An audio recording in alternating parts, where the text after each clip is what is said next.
आप सभी के प्रश्न आ रहे हैं कि दीदी हम अपने घर पर पार्थिव शिव पूजा करते हैं मिट्टी की शिवलिंग, तो उनको विसर्जित करने का क्या विधान है, कृपया वीडियो में बताइए। आप सभी जानते होंगे पार्थिव शिव पूजा सबसे श्रेष्ठ पूजा मानी जाती है। सावन महीने में जो भी पार्थिव अर्थात मिट्टी के शिवलिंग बनाकर पूजन करता है उन्हें 1000 यज्ञ के बराबर 1000 शिव पूजा पिंडी स्वरूप में करने का सुख मिलता है। इस महीने मासिक शिवरात्रि, प्रदोष व्रत या सावन सोमवार हो या प्रत्येक दिन शिव पूजा हमें पार्थिव स्वरूप में ज़्यादा से ज़्यादा करनी चाहिए। हरतालिका तीज, हरियाली तीज इत्यादि में तो इसका महत्व बहुत अधिक कहा गया है।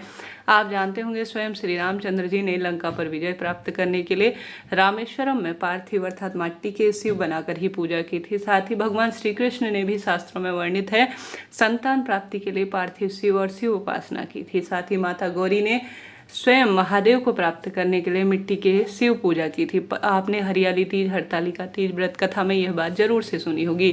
तो पूजा करना जितना महत्वपूर्ण है, विसर्जन करना भी उतना ही महत्वपूर्ण है। तभी जो है कोई भी पूजा आराधना सफल होती है, आप जानते होंगे।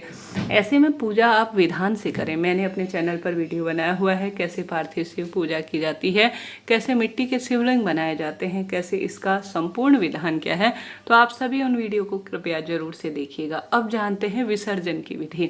देखिए जो मूर्ति प्रतिमा होती है वह तो हमारे घर में जैसे हम पूजा कर लेते हैं भगवान जी की स्थापना इत्यादि में वहाँ पर रखते हैं, तो हमारे पास जो प्रतिष्ठित भगवान जी की मूर्ति होती है वह तो कभी विसर्जित नहीं की जाती है, बल्कि उन्हें जो है बार बार प्रयोग में लिया जाता है।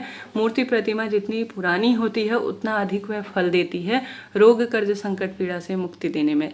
ऐसे में बार बार घर की मूर्तियां बदलने से बचें। हाँ, कभी खंडित हो जाए, धूमिल हो जाए तो बात अलग है, उन्हें विसर्जित कर देना चाहिए। परंतु जो मिट्टी के वस्तु होती है जैसे मिट्टी के दीपक इत्यादि भी यह बहुत अधिक लंबे समय तक प्रयोग नहीं लेने चाहिए। अगर पार्थिव शिवलिंग या मिट्टी की मूर्ति प्रतिमा भी होती है तो उन्हें भी विसर्जित कर ही देना चाहिए। ज़्यादा लंबे समय तक उन्हें घर पर नहीं रखना चाहिए। यह शास्त्रों में कही गई बातें हैं।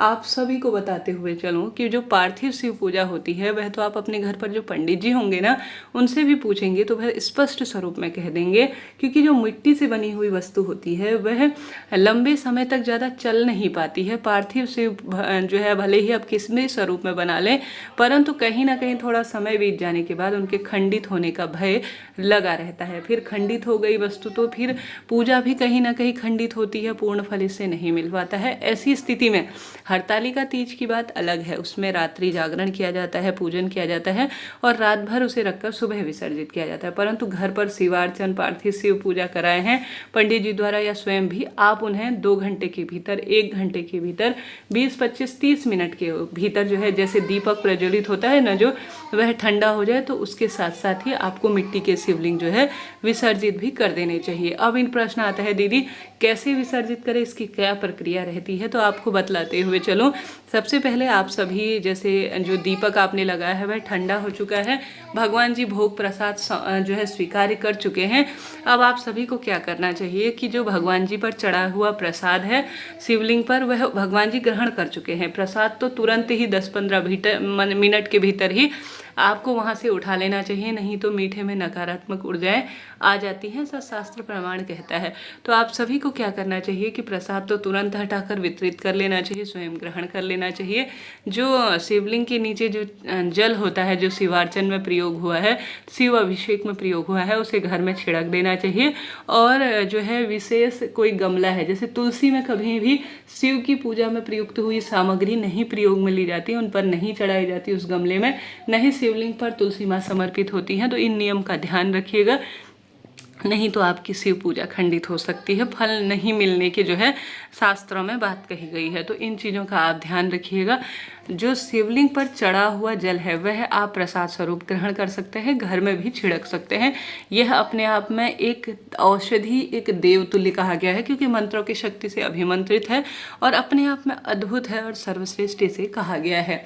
उसके बाद आप सभी जो फूल प्रसाद सामग्री जो भी अपनी चढ़ाई है, जो फूल प्रसाद है, उसे अपने घर के गमले में ही आप सभी रख दीजिए, ताकि घर की वस्तु है घर में ही रह जाए और धरती पर ही समाहित हो जाए, तो ज़्यादा शुभ रहेगा।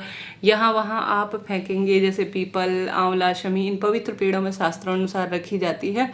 अत्यधिक शुभ है, परंतु अब परिवेश बदल गया है, शहरों में रहने लगे हैं, हवा इत्यादि से या वाहन इत्यादि चलते हैं तो यहाँ वहाँ बिखरती है, तो पूजा का फल खंडित होने का भय रहता है।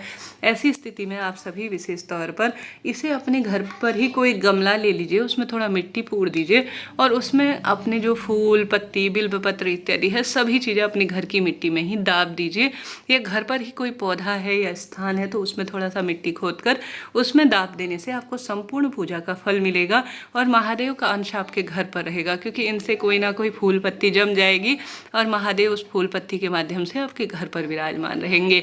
यह प्राकृतिक चक्र है जो कि अपने आप में अद्भुत है, इससे कोई दोष भी नहीं लगता। पवित्र नदी इत्यादि में फूल पत्ती प्रवाहित करने से आजकल मिलावट का दौर है, जो वन्य जीव जंतु जलीय जीव जंतु होते हैं वह भी प्रभावित रहते हैं। तो ऐसी स्थिति में हमें क्या करना चाहिए? ऐसे में आप सभी पार्थिव शिवलिंग जो आपने बनाया है उसे 1-1.5 घंटे के भीतर ही आप उसे सही स्वरूप में उठाएं और कहें कि महादेव जो भी भूल चूक हुई है हमें क्षमा प्रार्थी हैं, आप हमारे घर आए, आपका लाख लाख धन्यवाद। अब जब भी आपको पुकारो मेरी जो है आप हमेशा मेरे साथ रहना, ऐसी प्रार्थना करते हुए आपका पार्थिव स्वरूप में अभी आपको विसर्जित अर्थात जल में ही समाहित करने जा रही हूँ या भू समाहित करने जा रही हूँ। आप इसे स्वीकार करें ऐसी प्रार्थना करते हुए।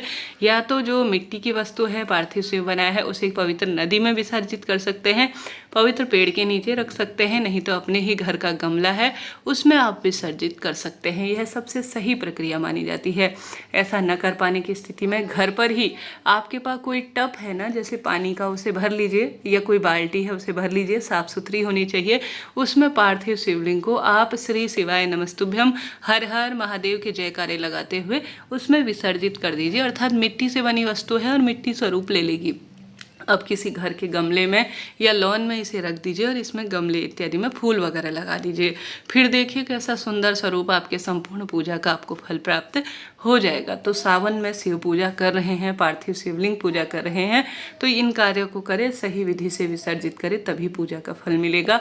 साथ के साथ किसी भी स्वरूप में अगर मिट्टी के शिवलिंग गमले इत्यादि में बना रहे हैं तो गमले में ही उसे विसर्जित कर दीजिएगा। देखिए भगवान से संबंधित कोई भी वस्तु पैरों में ना आने पाए, इस बात का ध्यान रखिएगा।